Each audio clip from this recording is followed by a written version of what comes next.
Exercise का 14.8 a spring balance has a scale that reads from 0 to 50 kilogram. The length of the scale is 20 centimeter. A body suspended from this balance when displaced and released oscillate with a period of 0.6 second. What is the weight of the body? देखो मैं आपको समझाता हूँ student question कि एक spring balance है और वो स्प्रिंग बैलेंस की जो स्केल है वो स्केल 0 से 20, अच्छा वो जो स्केल है वो 0 से 50 ग्राम, 0 से 50 ग्राम को वो रीड करती है। कहने का मतलब ये है कि वो जो स्प्रिंग बैलेंस है वो 0 से लेके 50 ग्राम तक का मास वो मेजर कर सकती है। ठीक है, जब इस स्पान में कोई भी वेट नहीं है तो pointer will show the zero reading, spring में कोई भी एक्सटेंशन नहीं होगा। ठीक है, और जब इस पान के अंदर 50 ग्राम का मास रखा है, जब ये पान के अंदर 50 ग्राम का मास रखा है तो फिर ये जो स्प्रिंग है वो एक्सटेंड होगी और ये जो पॉइंटर है वो यहाँ पर 20 पर आ जाएगा। Is it clear? So depend कि यहाँ पर पान में हमने कितना मास रखा है, accordingly spring will be extended and ये पॉइंटर स्केल के ऊपर डिफरेंट रीडिंग शो करेगा। जैसे अगर आपने 25 ग्राम का ऑब्जेक्ट रखा है तो फिर वो 10 को ये पॉइंटर 10 पर आ जाएगा। Is it clear? ओके, सो इतना आपको पता चला। अब ये इंफॉर्मेशन हमको क्यों दी है? तो ये इंफॉर्मेशन हमको इसके लिए दी है so we can determine the value of small k for this spring. ये जो स्प्रिंग है इस स्प्रिंग का फोर्स कांस्टेंट हम डिटरमाइन कर सकते हैं। ठीक है, ओके, तो हमारे पास एक फॉर्मूला है कि for spring F is equal to K into Y. F is equal to K into Y. ठीक है, this is actually the force law. This is actually the कौन सा law? Hooke's law. Hooke's law है। ठीक है, अब यहाँ पर F कितना होगा? तो यहाँ पर F होगा mg। F force is equal to mg is equal to K into Y। तो अब यहाँ पर m कितना है? तो m 50 है, बराबर। m is what? 50। Okay, mass is 50। g की वैल्यू है, अच्छा यहाँ पर हमको जस्ट अ सेकंड, मास की जो वैल्यू हमको देके रखी है वो है 50 ग्राम और 50 kilogram. Sorry, it is 50 kilogram, this is not 50 gram, this is 50 kilogram. तो m की वैल्यू हमने 50 ले ली, g की वैल्यू आएगी 9.8, k की वैल्यू हमको फाइंड करनी है, और y कितना है? y is equal to 20 centimetre, so उसको हम लेंगे 0.2। ठीक है, 0.2, यहाँ पर मैंने वैल्यू नहीं लिखी है। y is equal to 20 centimetre, बराबर। एक्चुअली ऐसा है कि जब मास 0 होगा तो y will be 0, reading will be 0, और जब mass is equal to 50 kilogram तो y की वैल्यू होगी 20 सेंटीमीटर, मतलब 0.2 मीटर। ठीक है, so we can determine the value of k। तो k क्या आएगा? 50 into 9.8 divide by 0.2। So let us do this calculation. So k is equal to 50 into 9.8, 50 into 9.8 is equal to divide by 0.2। So ये आएगा 2450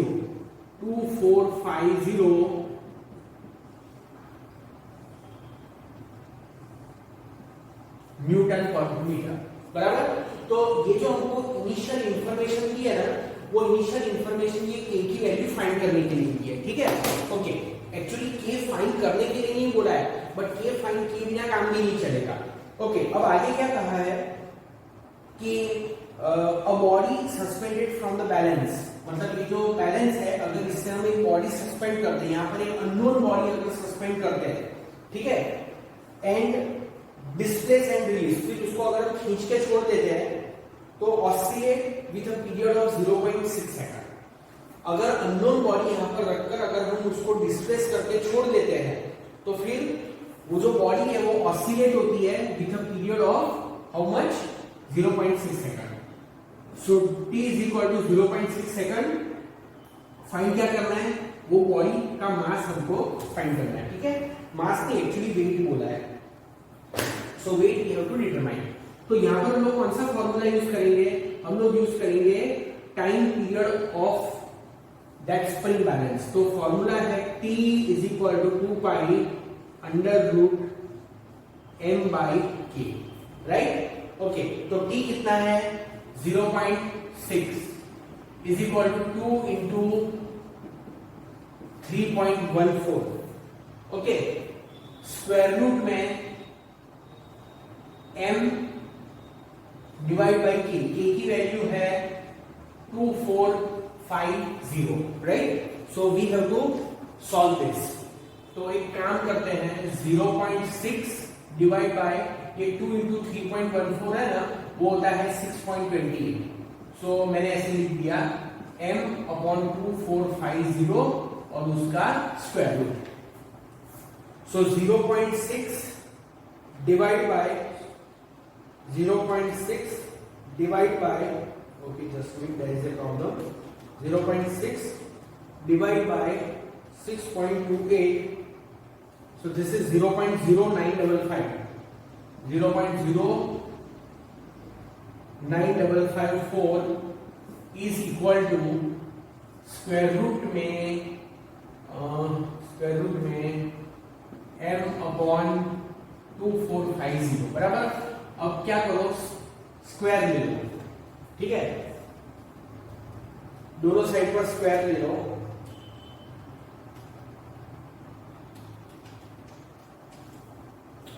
तो इसका square 0.009128 is equal to m upon 2450. So m is equal to 0.009128 into 2450. So m is equal to, इसको multiply करो 2450 से, तो ये आता है 22.36 बराबर 22.36 किलोग्राम. अब स्टूडेंट ये जो हमने फाइंड किया ना, ये क्या है, उस अननोन ऑब्जेक्ट का मास है. क्वेश्चन में पूछा है वेट, ये यहां लिख देता हूं मैं, मास ऑफ अननोन ऑब्जेक्ट. आपको ऐसा लिखने की जरूरत नहीं है. ठीक है, मास ऑफ अननोन ऑब्जेक्ट. हमको फाइंड करना है वेट. तो वेट ऑफ ऑब्जेक्ट, तो वेट ऑफ ऑब्जेक्ट W. तो W इज इक्वल टू क्या होता है, W is equal to mg. Right, so m है 22.36 और g की वैल्यू है 9.8.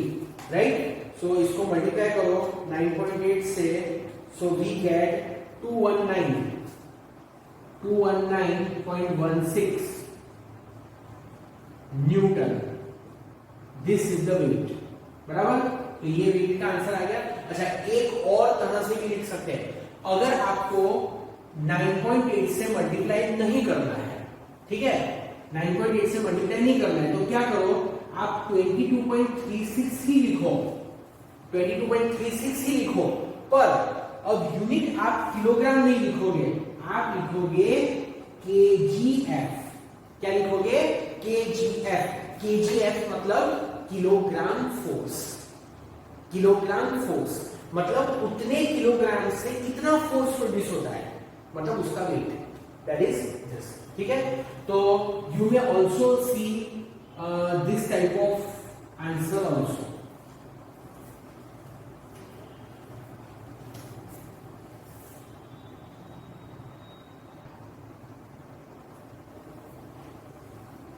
Look, a spring having a spring constant 1200 Newton पर मीटर. एक स्प्रिंग है और वो स्प्रिंग का जो स्प्रिंग कांस्टेंट है वो है 1200 न्यूटन पर metre. is mounted on a horizontal table as shown in figure. A mass of 3 kilogram is attached. उसके साथ 3 किलोग्राम का मास अटैच है. attached to the free end of the spring. The mass is then pulled sideways to a distance of 2 cm and released. देखो body को जितना पुल करते हैं या तो जितना डिस्प्लेस करते हैं वो ऑलवेज उसका एम्पलीट्यूड होता है, ये मैंने आपको बताया हुआ है।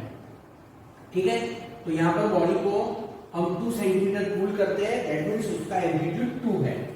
ठीक है, मीटर में कन्वर्ट किया। Determine the frequency of oscillation, क्या फाइंड करना है? Frequency of oscillation. नंबर 2 क्या फाइंड करना है? Maximum acceleration a max. And number 3 क्या फाइंड करना है?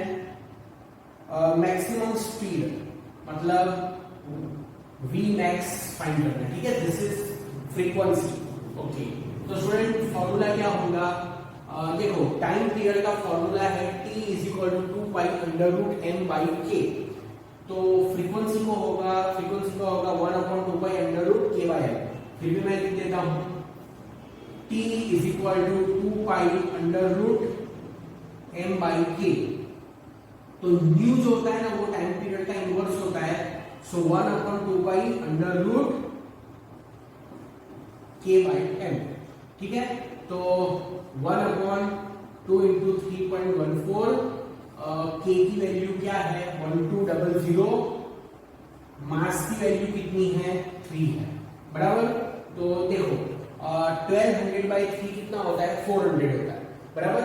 400 का स्क्वायर रूट कितना होता है? 20 होता है। 20 बाई 2 कितना होता है? 10 होता है, और 10 डिवाइड बाई 3.14, तो ये क्या आएगा? 10 डिवाइड बाई 3.14, 10 डिवाइड बाय 3.14, तो ये होता है 3.18। ठीक है, so nu is equal to 3.18। 3.18 क्या होगा? हर्ट्ज, या तो फिर सेकंड इनवर्स, जो भी आपको लिखना है। ठीक है, let me confirm the answer. 3.2 लिखा हुआ है, चलेगा, ये भी चलेगा। ठीक है, राउंड ऑफ करके 3.2 आएगा।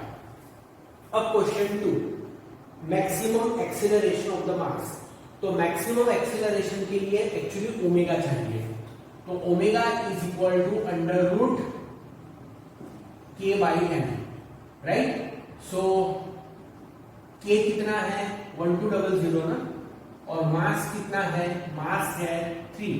तो जैसा मैंने आपको बताया स्क्वायर रूट ऑफ 400, और स्क्वायर रूट ऑफ 400 होता है 20।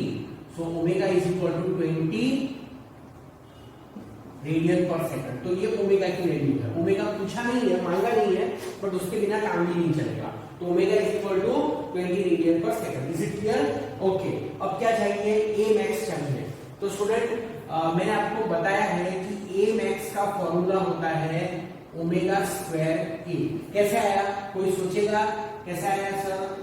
तो आपको ये फॉर्मूला याद होगा, ये फॉर्मूला याद होगा, a equal to minus omega square x, और x लिखा समझाया हुआ है। x की वैल्यू कैपिटल ए लोगे मतलब एक्सट्रीम पॉइंट, तो एक्सट्रीम पॉइंट पर एक्सीलरेशन मैक्सिमम होगा। ठीक है, ओके, तो ये है, तो 20 का स्क्वायर और एम्पलीट्यूड कितना है? 0.02। सो 400 मल्टीप्लाई बाय 0.02, तो आई थिंक कितना आना चाहिए? 8 जैसा आना चाहिए ना, बराबर आना चाहिए 8 जैसा। 400 इंटू 0.02, तो ये है 8। सो ए मैक्स, मैक्सिमम एक्सीलरेशन 8 क्या यूनिट? क्या unit? Metre per second square. तो मैक्सिमम एक्सीलरेशन हमने फाइंड कर लिया स्टूडेंट। ओके, उसके बाद क्या फाइंड करना है? Maximum velocity. तो v मैक्स, तो v मैक्स क्या होगा? v max is equal to omega into a। तो ओमेगा कितना? ओमेगा फाइंड किया ना, कहां गया? 20, और a कितना? a 0.02, 0.02। ठीक है, तो कितना होगा? 1 0 निकाल दिया तो 0.2 होगा, 0.4 होना चाहिए। तो 20 इंटू 0.02, तो दिस इज ओके 0.4 होता है, sorry so v max is equal to 0.4 metre per second. तो ये उसकी मैक्सिमम वेलोसिटी है और मैक्सिमम वेलोसिटी होती है मीन पोजीशन पर। एक बार आंसर यस करेक्ट है।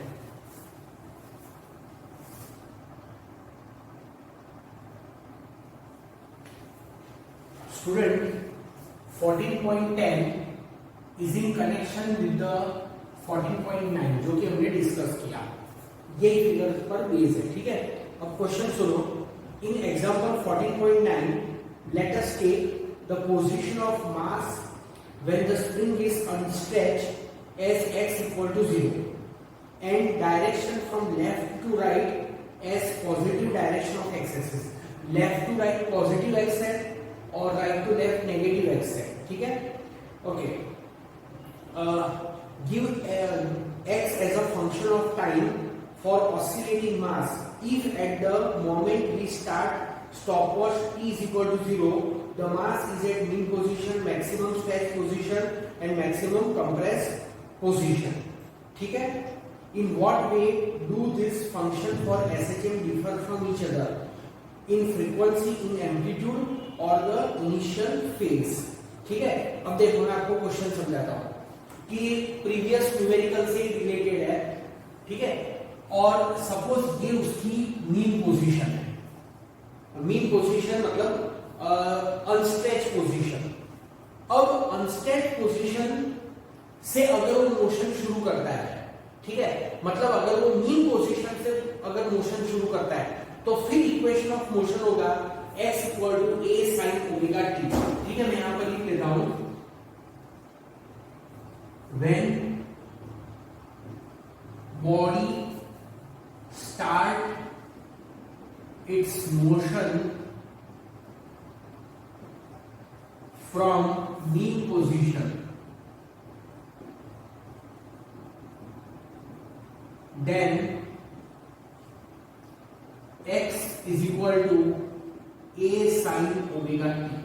मतलब जब भी बॉडी मीन पोजीशन से मोशन शुरू करती है तो उसकी SHM का इक्वेशन ये होता है, ठीक है। When body starts its motion from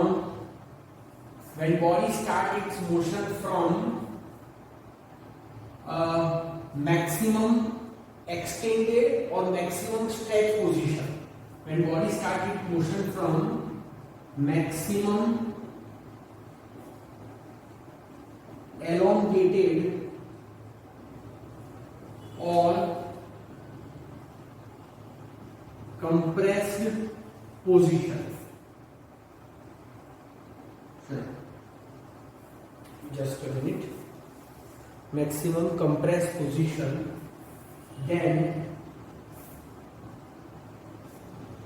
then we can write x is equal to plus or minus a cos omega t।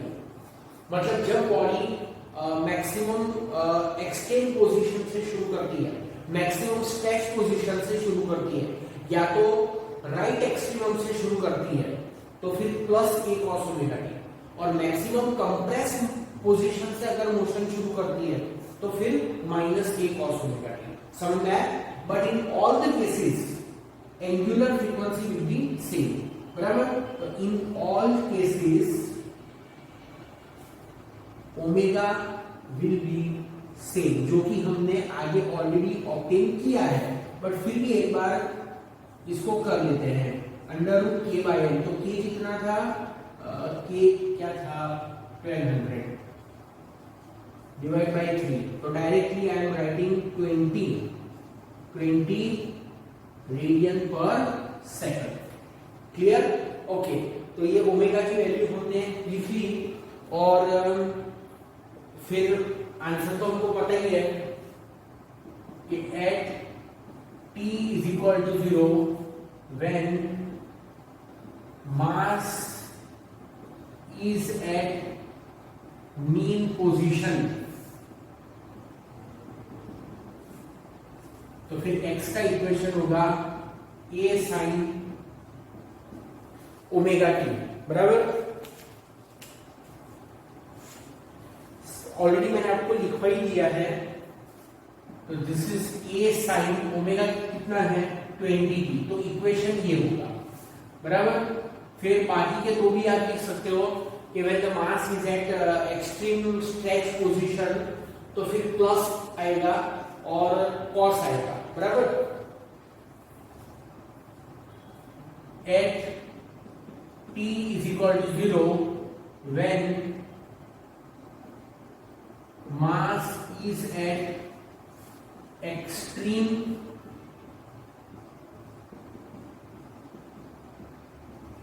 stretched position, तो फिर x होगा, क्या होगा, प्लस ए कॉस ओमेगा टी, तो दिस विल बी, अच्छा यहाँ पर ए दिया हुआ है क्या 2, हाँ, तो फिर 2 लिखना चाहिए ना ऐसे, ठीक है। तो दिस इज 2 cos 20, और थर्ड वाला है at t is equal to 0 when mass is at extreme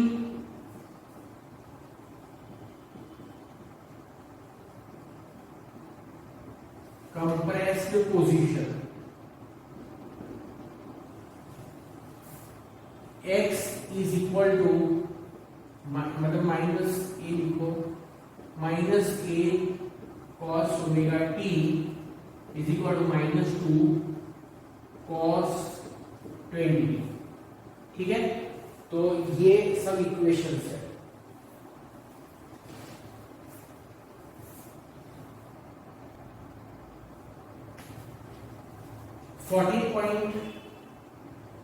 .14 समझो, the piston in the cylinder head of a locomotive has a stroke twice the amplitude of 1.0 metre, stroke twice the amplitude, बराबर। और stroke कितना है, stroke है 1.0, तो फिर amplitude क्या होगा, एम्पलीट्यूड होगा 1/2, एम्पलीट्यूड होगा 0.5 मीटर। देखो स्टूडेंट, आप सोच रहे होंगे कि स्ट्रोक क्या होता है, तो देखो जो लोकोमोटिव मतलब कि इंजन, जो रेलवे का इंजन होता है ना, उसको लोकोमोटिव बोलते हैं। तो जो लोकोमोटिव है, लोकोमोटिव के अंदर जो पिस्टन है, ठीक है, इंजन के अंदर जो पिस्टन है, वो पिस्टन का स्ट्रोक 1 मीटर है। पिस्टन का स्ट्रोक 1 मीटर मतलब कि पिस्टन कितना डिस्टेंस कवर करता है। जब पिस्टन सिलेंडर के अंदर मूव करता है, ऐसे सिलेंडर होता है और वो सिलेंडर के अंदर जो पिस्टन होता है वो मूव करता है, ऐसे ऐसे मूव करता है, ठीक है। तो वो यहां से लेकर यहां तक जो डिस्टेंस कवर करता है उसको स्ट्रोक कहते हैं। उसको क्या कहते हैं, स्ट्रोक कहते हैं। जस्ट लाइक स्विमिंग के अंदर इनिशियल पॉइंट और फाइनल पॉइंट के बीच का जो डिस्टेंस होता है ना, उसको भी स्ट्रोक कहते हैं। 1 स्ट्रोक 2 स्ट्रोक, मतलब अगर स्विमर एक बार जाता है तो उसको 1 स्ट्रोक कहते हैं, वापस आता है तो उसको 2 स्ट्रोक कहते हैं। तो स्ट्रोक मतलब टोटल डिस्टेंस कवर, तो total distance cover is 1 metre, बराबर। और जो एम्पलीट्यूड होता है, वो एम्पलीट्यूड क्या होता है, maximum distance on the either side, मतलब कि ऐसे, ठीक है। तो हमको ए 0.5 इनडायरेक्टली हमको बताया है कि 0.5 है, ठीक है। If the piston moves with a simple harmonic motion with an angular frequency 200 radian per metre, 200 radian per minute, sorry, ठीक है, 200 रेडियन पर मिनट। तो what is the maximum speed, तो मैक्सिमम स्पीड होगी, मैक्सिमम ये लिखना जरूरी नहीं है ऐसा वर्ड के फॉर्म में, maximum speed V max is equal to omega a. तो दिस इज 200 इंटू 0.5, तो फिर V max क्या होगा, V max होगा 100। अब डिस्टेंस तो मीटर में है और टाइम मिनट में है, तो that's why this is the answer. समझ में आया? ओके, 14.14 हुआ। अब student 14.15 this is important, and 14.15 जो है that is also very important. Look, the acceleration due to gravity on the surface of the moon is 1.7 metre per second square. Moon के surface पर 1.5 metre per second square, बराबर? Sorry 1.7 है, 1.7 metre per second square. What is the time period of a simple pendulum on the surface of the moon if its time period on the surface of the earth TE कितना 3.5 second, बराबर? G on the surface of the earth is 9.8 meter per second square. GE 9.8 metre per second square. और पूछा क्या है यहाँ पर? What is the time period of on the surface of the moon, मतलब TM find करना है। TM we have to determine, बराबर? तो फॉर्मूला क्या है?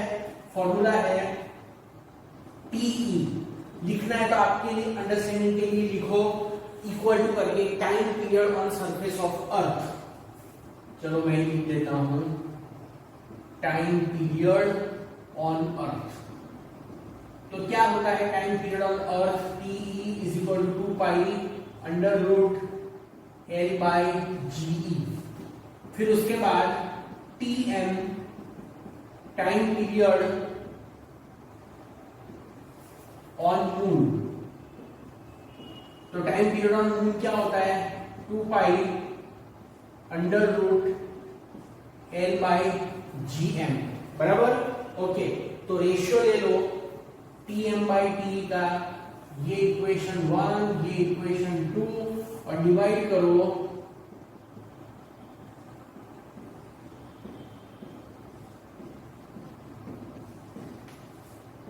TM by TE। अगर डिवाइड करोगे तो मैं डायरेक्टली लिखता हूं स्टूडेंट कि क्या आएगा, क्या आएगा, ऐसे आएगा, ठीक है? तो TM is equal to TE under root GE by GM। तो time period on earth is how much? 3.5, बराबर?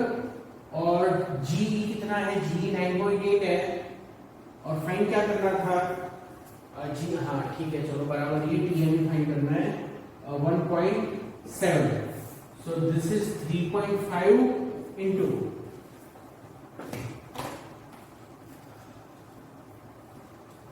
9.8 डिवाइड बाय 1.7, तो 5.76। स्क्वायर रूट में 5.76, और इसका स्क्वायर रूट निकालो तो 2.40, तो 3.5 2.4। सो क्या आंसर आता है? मैं देख लेता हूँ एक बार। 3.5 मल्टीप्लाई करके 8.40। Is it so? यस। तो TM 8.4 second. So this is the answer, right?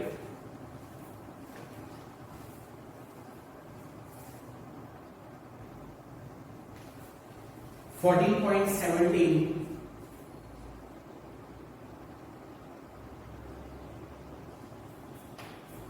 a simple pendulum of length L and having a bob of mass capital M is suspended in a car.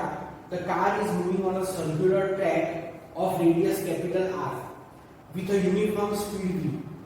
If the pendulum makes small oscillation in a radial direction about its equilibrium position, what will be its time period? देखो student, question ऐसा है कि एक pendulum है, pendulum की length L है और उसके बॉब का मास कैपिटल है, ठीक है? और वो पेंडुलम को एक कार के अंदर सस्पेंड किया है, ठीक है? अब वो जो कार है वो सर्कुलर ट्रैक पर मूव कर रही है, सर्कुलर ट्रैक का रेडियस कैपिटल आर है, ठीक है? With a uniform speed v। तो क्वेश्चन ये है कि what will be it's time period. अब यहाँ पर एक बात समझो कि अगर पेंडुलम स्टेशनरी कार में ऑसिलेट कर रहा है, स्टेशनरी कार में, तो पेंडुलम का एक्सेलरेशन होगा सेम एज ग्रेविटेशनल एक्सेलरेशन। पर यहाँ पर कार सर्कुलर पाथ पर मूव कर रही है, तो कार का रेडियल एक्सेलरेशन होगा, बराबर? क्योंकि जब भी बॉडी सर्कल में मूव करती है तो उसका रेडियल एक्सेलरेशन होता है, तो यहाँ पर कार का रेडियल एक्सेलरेशन होगा। बराबर।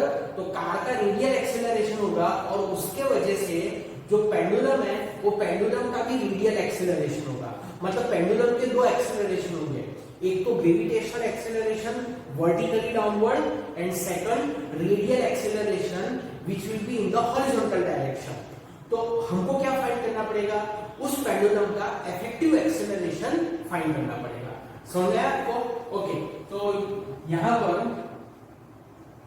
रेडियल एक्सीलरेशन ऑफ पेंडुलम, तो रेडियल एक्सेलरेशन का फॉर्मूला पता है हमें, क्या है, v square upon r formula है, बराबर। तो इसको मैं लिख देता हूं ए आर, तो this is v square upon capital R, क्योंकि यहां पर कैपिटल R है, ठीक है। Gravitational acceleration, gravitational acceleration, gravitational acceleration, तो उसको मैं ए जी लिख देता हूं एंड दैट विल बी जी। समझ में? ओके, तो इफेक्टिव एक्सेलरेशन, इफेक्टिव बोलो या रिजल्टेंट बोलो, इफेक्टिव एक्सेलरेशन जी इफेक्टिव, तो ये क्या होगा, ये होगा स्क्वायर रूट में g square plus v square upon r का स्क्वायर। कैसे? दो एक्सेलरेशन है, एक रेडियल डायरेक्शन में ए आर और दूसरा वर्टिकल डायरेक्शन में दैट इज ए जी, तो उसका इफेक्टिव फाइंड करना पड़ेगा। तो ये है g effective and g effective is this, तो दिस इज स्क्वायर रूट में g square v square by sorry v square में v raise to 4 by r square, बराबर। तो फिर टाइम पीरियड क्या होगा, time period t is equal to 2 pi under root l by g effective. तो substitute करो, 2 pi under root l upon g effective, मतलब g square plus v raise to 4 upon r square, और उसका तो square root है ना, तो 1/2 लिख देता हूं, ठीक है। Let me confirm, okay correct है।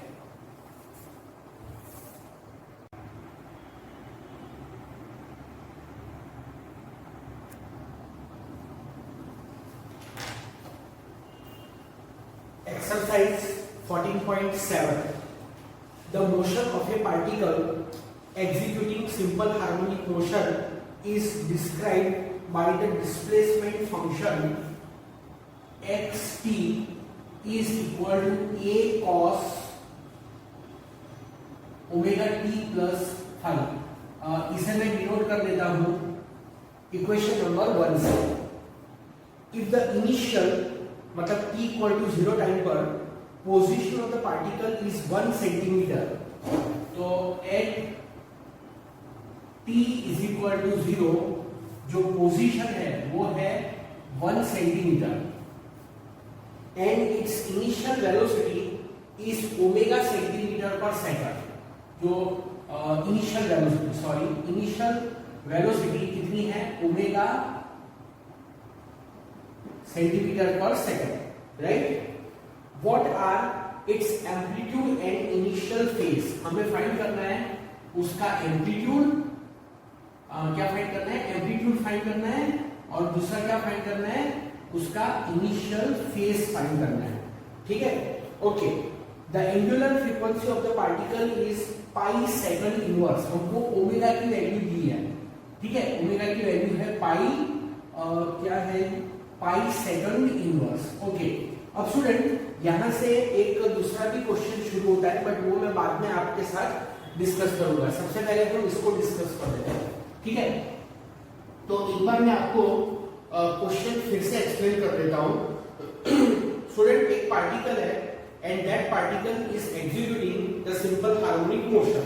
ठीक है, उसके सिंपल हार्मोनिक मोशन का जो इक्वेशन है वो यहां पर मैंने लिख दिया है, xt is equal to a cos omega t plus five. समझ में आया? ओके, अब यहां पर t इक्वल टू 0 टाइम पर, मतलब कि इनिशियल, वो पार्टिकल की जो इनिशियल पोजीशन है वो 1 सेंटीमीटर है, उसकी जो वेलोसिटी है वो है ओमेगा सेंटीमीटर पर सेकंड। तो क्वेश्चन ये है कि अगर उसकी एंगुलर फ्रीक्वेंसी पाई सेकंड इनवर्स है तो फिर उसका एम्पलीट्यूड एंड फेज क्या होगा, दैट इज द क्वेश्चन। ठीक है, ओके, तो हमारे पास ये पोजीशन का इक्वेशन दिया हुआ है। स्टूडेंट, मैं क्या कर रहा हूं, सबसे पहले मैं वेलोसिटी का इक्वेशन ऑब्टेन कर देता हूं। ठीक है, so differentiate equation 1 with respect to time. अगर हम पोजीशन को टाइम के रिस्पेक्ट में डिफरेंशिएट करते हैं तो हमें वेलोसिटी मिलती है। तो v is equal to dx by dt, बराबर। आप xt के प्लेस पर x लिखो, कोई प्रॉब्लम नहीं है। ठीक है, और ऐसे लिखना है तो लिख सकते हैं, और आप ऐसे भी लिख सकते हैं। ठीक है, जो पहले लिखा था वो भी राइट है, ये भी राइट है। सो dt मतलब velocity at t time, so d by dt of position, तो पोजीशन का इक्वेशन है a cos omega t plus five. तो इसको डिफरेंशिएट करना है, a कांस्टेंट है तो a को बाहर ले लो। अब मैंने आगे आपको डिफरेंशिएशन बहुत ही डिटेल में एक्सप्लेन किया था कि sin omega t plus five का डिफरेंशिएशन कैसे होता है, ओमेगा t प्लस फाइव का डिफरेंशिएशन कैसे होता है। तो अब इस बार मैं डिफरेंशिएशन बहुत ज्यादा डिटेल में नहीं करने वाला हूं। तो a कांस्टेंट है student, cos omega t plus five का डिफरेंशिएशन होगा minus sin omega t plus five, और फिर ओमेगा t प्लस फाइव का डिफरेंशिएशन होगा ओमेगा। ठीक है, ये ब्रैकेट में आएगा, तो फिर ये डायरेक्ट होगा minus omega a sine of omega t plus five. आप डायरेक्टली ये लिख सकते हो, इसके बाद डायरेक्टली ये लिख सकते हो, ये लिखना बिल्कुल जरूरी नहीं है, ये आपको समझाने के लिए लिखना जरूरी था। ठीक है, तो ये हमारा वेलोसिटी का इक्वेशन आ गया।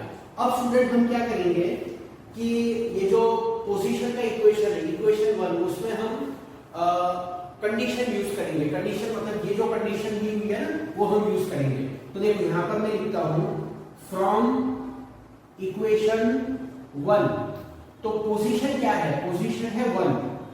ठीक है, पोजीशन इज 1, ए अननोन है हमारे लिए तो उसको हम ए लिखते हैं। फिर cos ओमेगा, टाइम की वैल्यू 0 लेनी है क्योंकि टाइम 0 है, plus 5। So 1 is equal to a cos 5। इसको हम डिनोट करते हैं इक्वेशन नंबर 3 से। ठीक है, फिर हम क्या करेंगे, फिर हम इक्वेशन 2 के अंदर सब्स्टिट्यूशन करेंगे। तो फ्रॉम इक्वेशन 2 के अंदर हम सब्स्टिट्यूशन करते हैं। तो वेलोसिटी कितनी है, तो स्टूडेंट वेलोसिटी है ओमेगा, तो omega is equal to minus omega a sine omega t की वैल्यू 0 लेनी है, प्लस 5। तो ओमेगा ओमेगा कैंसिल हो जाएगा, तो 1 is equal to minus a sine of 5। Is it clear?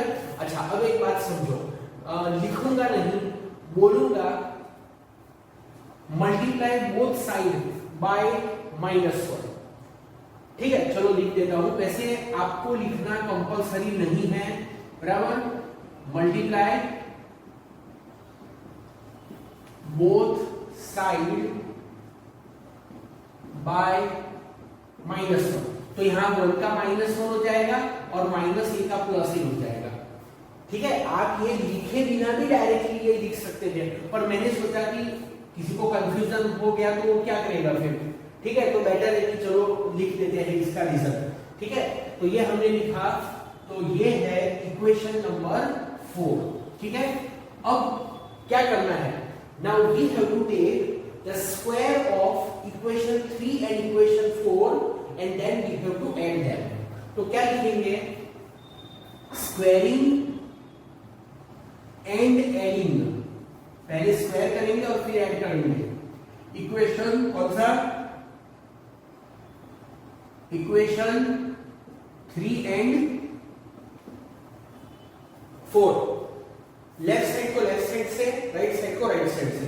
तो 1 का स्क्वायर 1 होता है, 1 लिखा। -1 का स्क्वायर आएगा पर वो भी 1 ही होगा, तो डायरेक्टली 1 ही लिख सकता था मैं। ठीक है, okay. This is equal to a square cos square 5 plus a square sin square 5। तो ये होगा 1 + 1 मतलब 2, तो 2 is equal to a square and bracket में आएगा cos square 5 plus sin square 5 and you know that the bracket term is 1। So student, what we can write? A square is equal to 2. So therefore A is equal to √2 और इसका unit होगा centimetre, क्योंकि अभी तक CGS system है। ठीक है, जैसे यहाँ पर सेंटीमीटर है तो उसका यूनिट भी सेंटीमीटर ही होगा। आई बात समझ में आपको? तो स्टूडेंट हमने एम्पलीट्यूड की वैल्यू डिटरमाइन कर ली है। अब हमको चाहिए फेस की वैल्यू। तो स्टूडेंट फेस की वैल्यू के लिए हम क्या करेंगे? हम इक्वेशन 4 को इक्वेशन 3 से डिवाइड करेंगे। ठीक है, तो आप जरा यहां पर देखो, डिवाइड इक्वेशन 4 बाय कौन सा है? 4/3। तो लेफ्ट साइड को लेफ्ट साइड से, राइट साइड को राइट साइड से।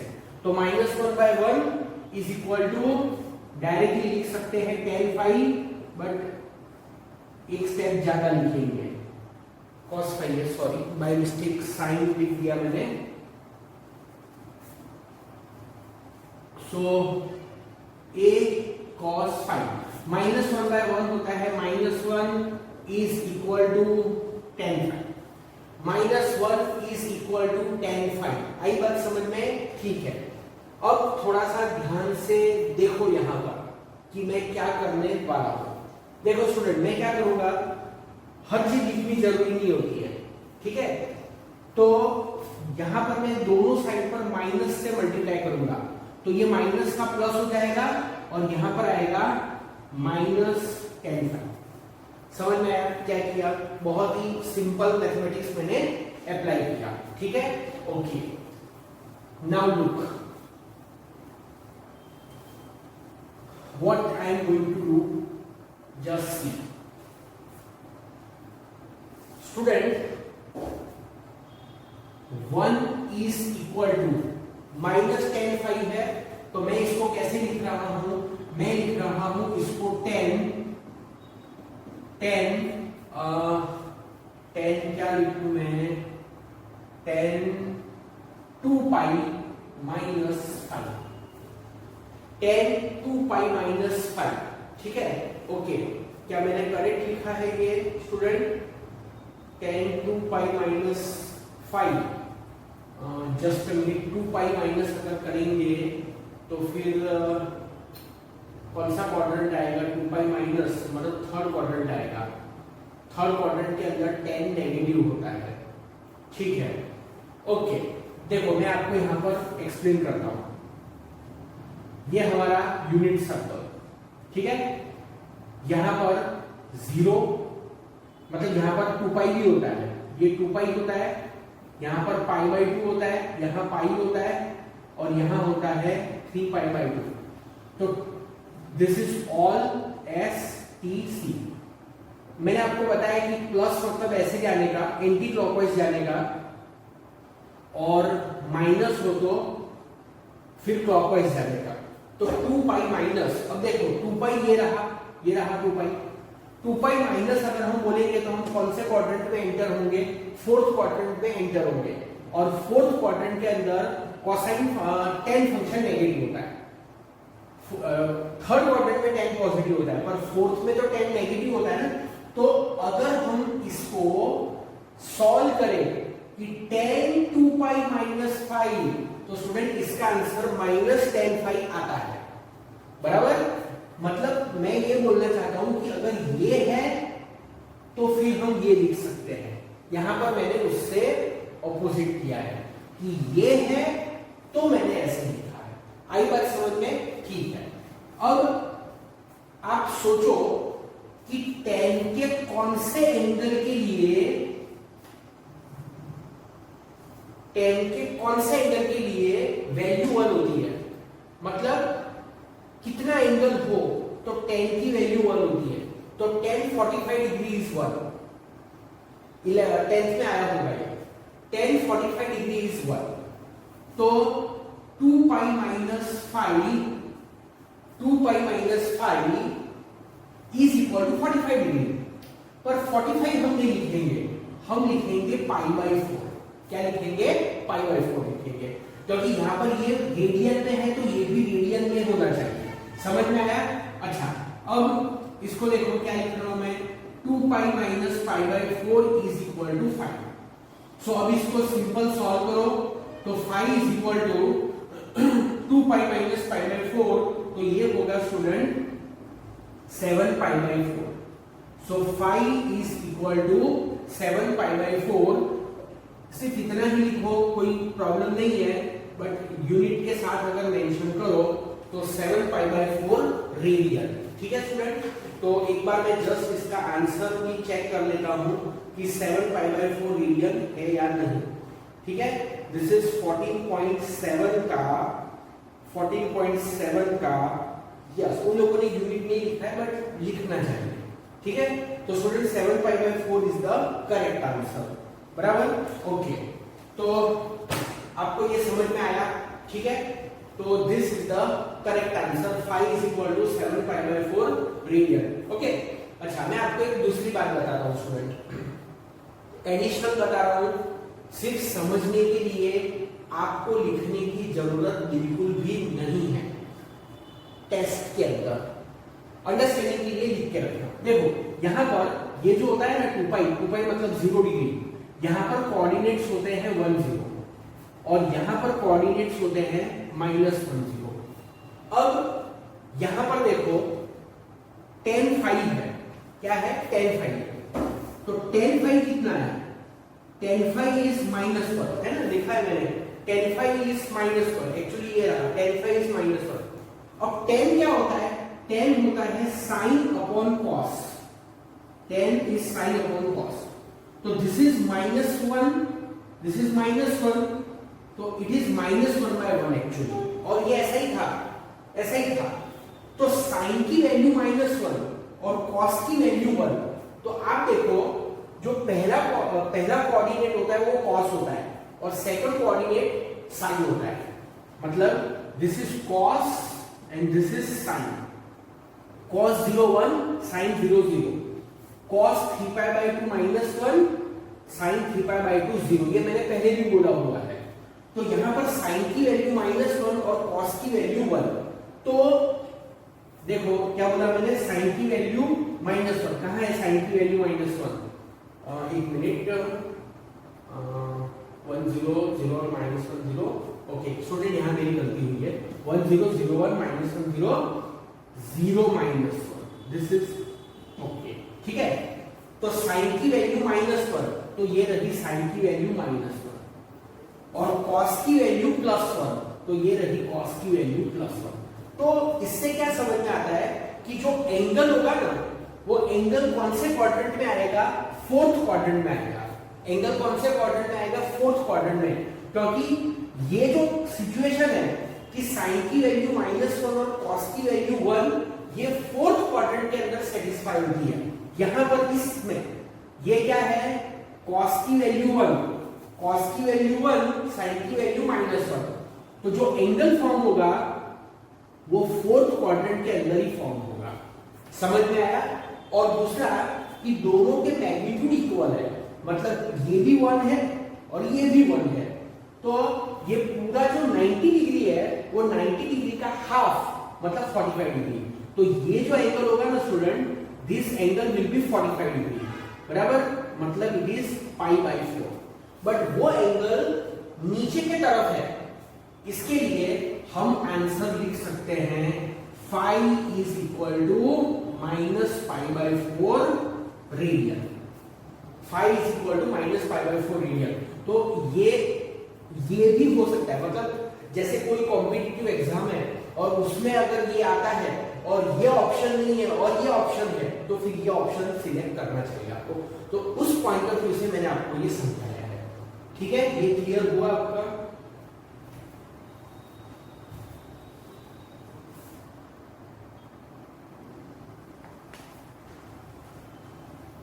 Exercise 14.7, okay, you look here.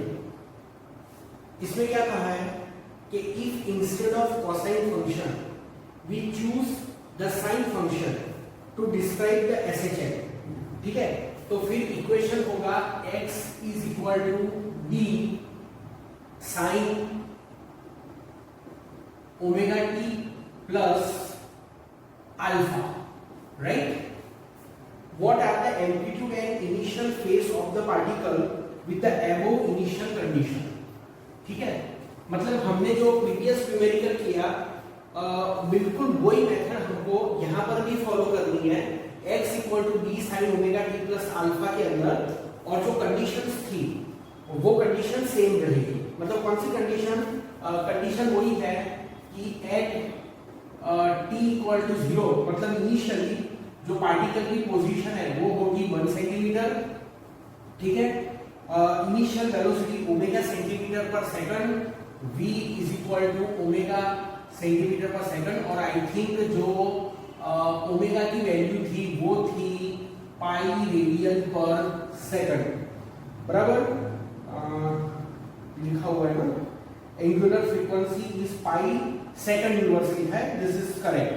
तो फिर से वही है कि what are the amplitude and the initial phase of the particle. Okay, देखो स्टूडेंट, एक्चुअली इसको मुझे सॉल्व नहीं करना चाहिए, क्योंकि एक पार्ट तो मैंने सॉल्व कर दिया है।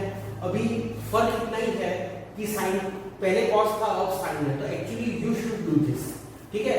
तो मैं आपको रेकमेंड करूंगा कि आप वीडियो को यहीं पर पॉज कर दो और ये पूरा खुद सॉल्व करो, और फिर आप अपने जस्ट आंसर को कंपेयर कर लेना, मेथड को देख लेना कि मैंने कैसे किया, आपने कैसे किया, ठीक है? तो बेटर कि यू फॉलो दिस सजेशन। फिर भी इसको मैं खुद भी कर रहा हूं, ठीक है? तो सबसे पहले मैं v फाइंड करूंगा, तो v is equal to dx by dt। Differentiation में थोड़ा सा डायरेक्ट लिखने वाला हूं, तो dx बाई dt क्या होगा? तो v तो कांस्टेंट है, साइन ओमेगा टी का डिफरेंशिएशन होगा cos omega t plus alpha, और ओमेगा टी प्लस अल्फा का ओमेगा होगा, बराबर? तो ये v का फॉर्मूला आ गया। This is equation number 2। फिर हम कंडीशन यूज करेंगे, तो फ्रॉम इक्वेशन 1, तो x कितना है? 1 is equal to b sine alpha, बराबर? क्योंकि यहां पर हमने टाइम की वैल्यू 0 सब्स्टिट्यूट कर दी, तो ये हमारे पास एक इक्वेशन आ गया। इसको मैं डिनोट करता हूं इक्वेशन नंबर 3 से। फिर फ्रॉम इक्वेशन 2 अगर मैं करता हूं, तो v की वैल्यू है ओमेगा, तो omega is equal to b omega, और फिर क्या आएगा?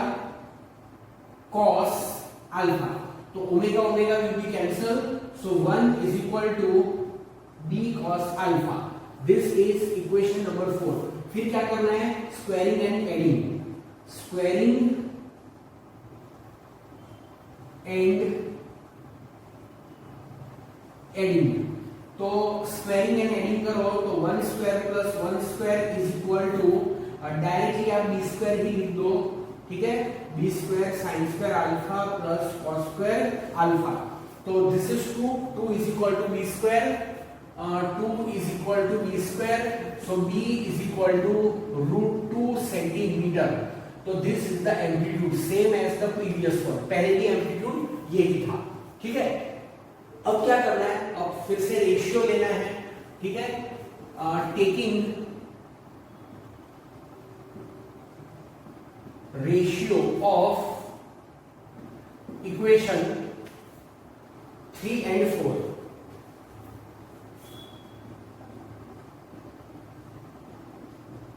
3 and 4, तो अगर आप उसका रेशियो लोगे तो 1/1 is equal to tan alpha. So 1 is equal to tan alpha. बराबर. अब स्टूडेंट देखो 1 is equal to tan alpha, तो यहाँ पर डायरेक्टली हमें पता है कि जब एंगल 45 डिग्री होता है तो tan 45 वन होता है, तो यहाँ पर कुछ ज्यादा सोचने की जरूरत नहीं है. सो अल्फा, फिर भी एक स्टेप ऐसे लिख देता हूँ, alpha is equal to tan inverse 1, तो alpha is equal to π/4 radian. बराबर. तो स्टूडेंट ये हमारा आंसर है.